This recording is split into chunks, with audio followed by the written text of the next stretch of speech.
Hello, everyone. Daniel King here with another episode of Your Group Practice, and very much looking forward today to talking to Genevieve Bartuski. She is a psychologist with an MBA. She's a double threat, and she's chartered in forensic and cyberpsychology and working at sort of the cutting edge of AI governance. So we're going to talk about some things that we don't often talk about here, and I'm looking forward to it. Welcome, Genevieve. Thank you. Merci. Good to have you. So, what are you most excited about right now? You're working across a few different domains. What's most exciting to you in your work? I think the most exciting thing is every day I learn something new. I never thought I would end up in cyberpsychology or technology because I started out in forensics and fell into this realm. And I just think back over the past year, how much I've learned and grown and changed, how much technology is changing. And it's kind of interesting to be in this spot right now. So in our world, things are fast changing in the group practice world. Is AI going to take our jobs? I don't think so. I don't think so. It's people still need that humanity. They need that human touch. Anybody who works in therapy should know the research behind this. Best predictor for a good therapeutic outcome is always going to be that relationship that you develop with your therapist. That's hands down over everything consistently. While I think that there is a spot for AI to augment therapy and to be, used in the background, it can be used in a variety of different ways. I don't think it will ever replace a therapist or replace that human connection. I think you're right, but just to play devil's advocate for a bit and have some fun. Okay, go for it.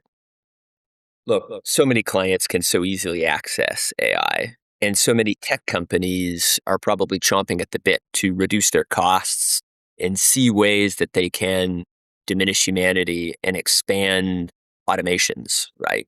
So even if let's say that it's true, and I would certainly agree with you, that therapeutic patient-therapist alliance is so vitally important and so human, there are a bunch of incentives at work that will diminish the role of good old-fashioned human connection. I don't think so. Okay.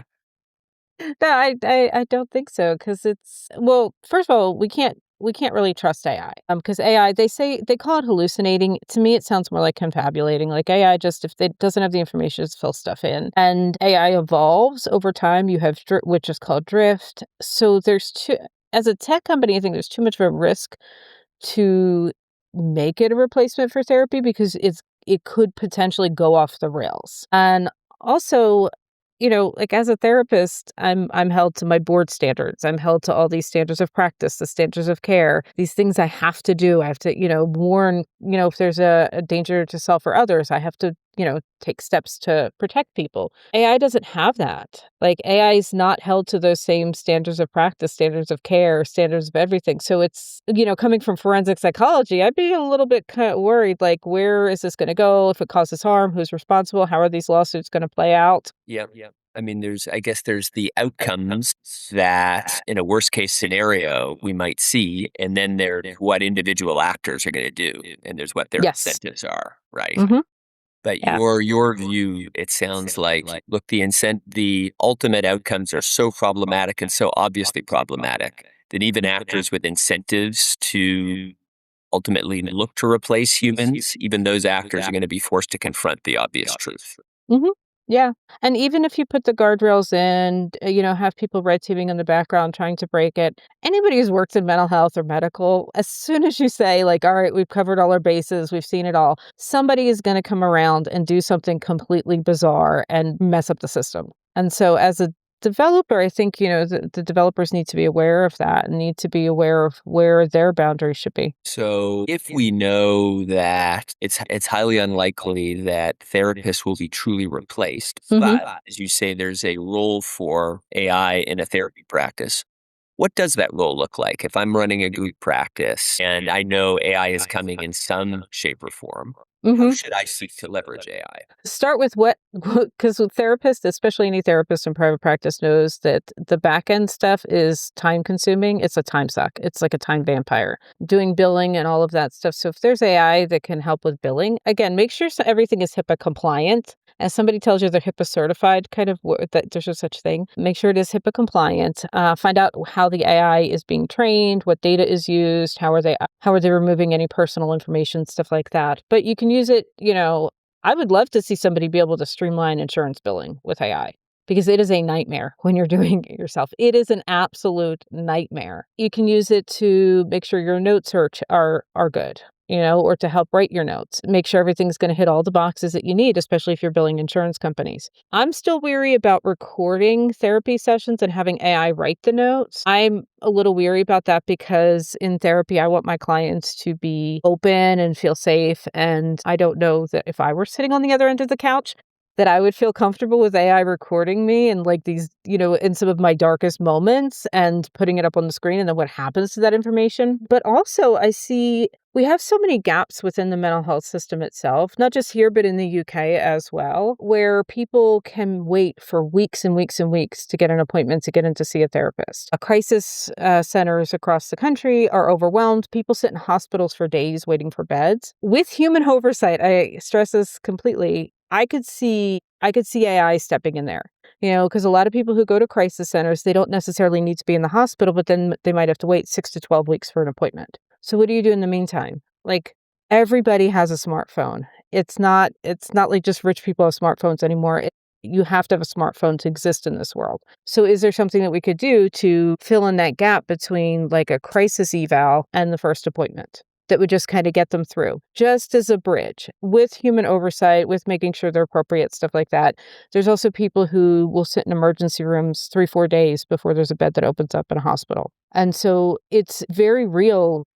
People very, very, they suffer with this. And so this would be a really good place where AI or technology could step in and just help with, because the system's broken. So where are the gaps in the system? Right there. That would be fantastic. It would also be fantastic, again, with coming back to the billing, being able to streamline that and like organize the billing and all the back end stuff. That's huge for people who are in private practice. Billing and audits, right? Which are Mm-hmm. so complicated and so onerous. Yes. Compliance. Yeah. And I think it's often, my experience has been, it's pretty rare to find clinician owners and clinicians who are phenomenally good at holding space and the skills that we expect of therapists, as well as being sufficiently detail-oriented and persnickety to handle an audit, right? Oh, yeah, exactly. Oh my gosh, my head just starts spinning when I look on the back end. I'm like, I don't want to know. Like, So one of the areas where you express some reluctance is AI note takers. So there's a concern you had that, will a patient trust a device mhm. with their innermost secrets? Right. Yeah. If it's recording it. I think it's a little different. Like people will use like, Chat GPT and Gemini and other ones, they'll type stuff in. I think that's a little different than sitting in a therapy session and having it recorded. That just, to me, and it could be just me personally, I have issues with that. Are you watching this season of The Pit? No. You need to. Yes. It's such a good show. I worked in emergency rooms that I watched that and I'm like, oh my goodness. Although they do get the Pennsylvania mental health law wrong. It's not 3 days, it's 120 hours for an involuntary commitment. But yeah, nitpicky here. But there is a doctor who's all like about the AI and it consistently is making mistakes, like where she's recording it, the notes are coming through. It's not accurate. The doctors are so busy that one of the records ends up going to like surgery or something, and it completely hallucinated a disorder that the person didn't have. So, and they're doing it in such a way that's like I love it because it's not preachy. They're not saying AI is good, AI is bad. It's just there. And it's, that's what we're dealing with now on the front lines. Yes. And it's all happening so quickly, it's very difficult to find the space to reflect and to come up with a worldview that you can be confident in here. Mm-hmm. The ground is changing beneath our feet so quickly. It's hard for our nervous systems to regulate, and it's hard for us to be confident that we have a worldview that we can really defend and move forward with. Mm-hmm. Yep, absolutely. And the other concern I have is that AI is supposed to make everything easier, but I worry it's the same thing. A colleague of mine made this point, so I can't credit this as my own idea, but I thought she was brilliant for this. She was talking about when she worked in marketing years ago and BlackBerrys came out. And it was like, oh, you're going to be more efficient because you can get your email on your phone. And it turned out that the position she was in, she ended up being busier because the expectations changed because she could do more. She was more accessible. And that's one of my fears with AI. And actually, Noah Wiley's character on The Pit made that same that same argument that if you can do more, you're expected to do more. It doesn't, there's like never, if you think about it, it's never an end. It's like you can do more, keep doing more instead of like, hey, you did more, work 9 to 12 and call the rest of it a day. At the core, it's such an interesting point. At the core of how we work is the distinction I always feel between expectations and agreements. Mm-hmm. And unconscious expectations are hovering over all work. Mm-hmm. Any work involving teams and multiple people, which is virtually all the work there is. Right. Unconscious expectations are a hugely powerful force. I would argue to move unconscious expectations into the realm of conscious agreements, but that takes intention and time. Mm-hmm. It takes slowing down. It does. And it's harder for people to slow down now, right? You have to be more deliberate because there are so many opportunities to speed up. I find it as someone that is, we were talking about peace, or when we first began this conversation off air, it's very hard to find those moments of peace, which I think are necessary to move unconscious expectations into the realm of conscious agreements. I absolutely agree. And you're right. The speed with which new unconscious expectations are emerging is so fast. It is. It's incredibly fast, and it's hard to keep up with. Yeah. I have an ADHD mind that moves very quickly. I find it very hard to keep up with. Same. Mm-hmm. And I will give AI some credit. It really helps because new situations that I haven't thought about that are complicated emerge, and I have to manage a lot of complexity. And to have someone that I trust to not solve my problems, but play with me in the mess of complexity, Mm-hmm. that I don't have to call, I don't have to wait for a human to get back to me. Right. That I can bring in someone and hopefully I can ensure that I don't trust it wholeheartedly, that I don't rely on it the way I would a human emotionally, but I know that it can at least give me things to think about that I won't have thought about. And it can give me even some groundedness. Mm-hmm. I agree. One of my side passions is language, and speaking French and learning Italian, and AI has been helpful in like some of those questions that people don't tell you when you're learning a second language. How do you learn how to think? How do you learn how to use it? How do you, when you're learning a third language, like how do you not mix it up with the second one? Although I do. I mean, I still do. I do all the time. Yeah.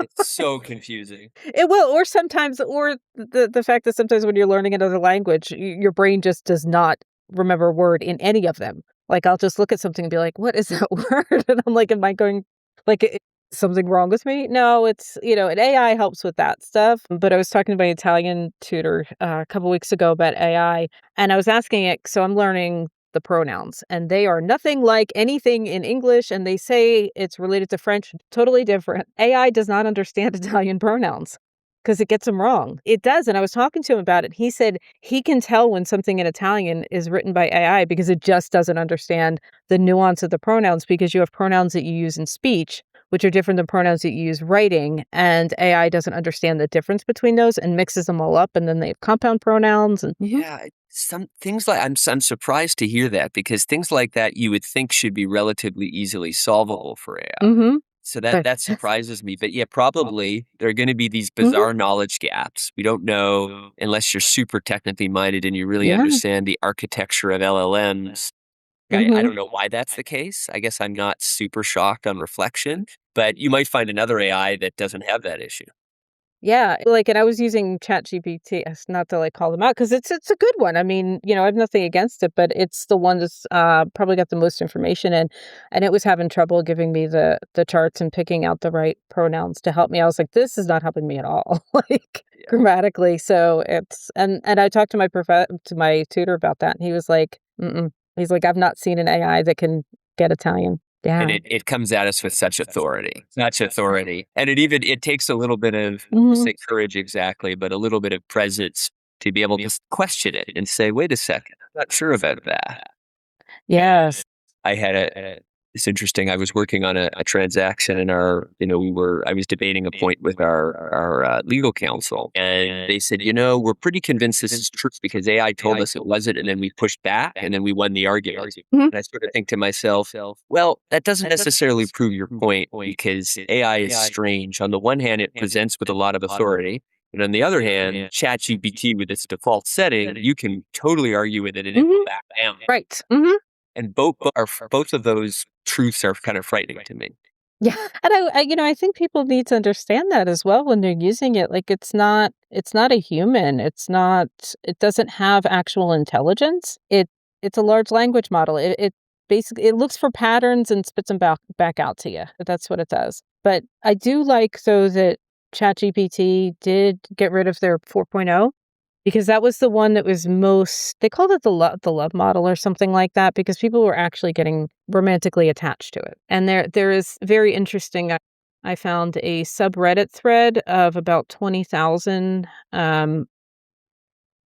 talk turns on it, of people who are in love with their AI and actually having relationships with it and going to fertility clinics. And I'm like, okay, I get this is like something therapists aren't necessarily aware of, like that there is this other thing you have to watch out for with your clients, is that people are developing these unhealthy attachments to a machine. Well, you brought up the last topic I wanted to bring in to this conversation, which is, when are clients using AI too much? So you just came up with a perfect example.